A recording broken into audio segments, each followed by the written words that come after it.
శ్రీరామనవమి శోభాయాత్రను ప్రశాంతంగా జరుపుకోవాలని సూచించారు బాలానగర్ డీసీపీ సురేష్ కుమార్. సైబరాబాద్ సిపి ఆదేశాల మేరకు బాచుపల్లి పోలీస్ స్టేషన్ పరిధిలో శ్రీరామనవమి వేడుక నిర్వాహకులతో సమీక్ష సమావేశాన్ని నిర్వహించారు. శాంతి భద్రతలకు విఘాతం కలిగించకుండా నవమి వేడుకలు జరుపుకోవాలని సూచించారు.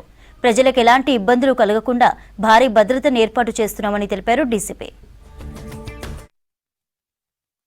బాచుపల్లి పోలీస్ స్టేషన్ లిమిట్స్లో శ్రీరామనవమి ఆర్గనైజర్స్కి సంబంధించి సిపి గారి ఆదేశాల మేరకు ఆర్గనైజర్స్ మీటింగ్ పెట్టడం జరిగింది.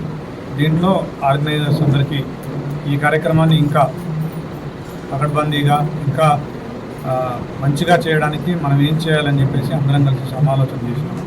దీంట్లో ఆర్గనైజర్స్ కూడా కొంత సూచనలు సలహా చేసినారు. వాటిని మా స్టాఫ్ కూడా యాక్సెప్ట్ చేయడం జరిగింది. అదేవిధంగా ఆర్గనైజర్స్ కూడా పోలీస్ తరఫున కొన్ని సలహాలు సూచనలు చేసినాము. వారు కూడా వాటిని అప్రిషియేట్ చేసినారు. ఇలా అందరం కలిసి ఈ కార్యక్రమాన్ని ఇంకా దిగ్విజయంగా చేయడానికి ట్రై చేస్తాం. పండగ చేసుకునే భక్తులకి మా సూచనలు, ఎస్పెషల్లీ ఆర్గనైజర్స్కి మా సూచనలు ఏంటంటే ఎవరు కూడా రెగ్యులర్గా ప్రజాజీవనానికి ఎక్కడ కూడా ఆటంకం కలిగించకండి.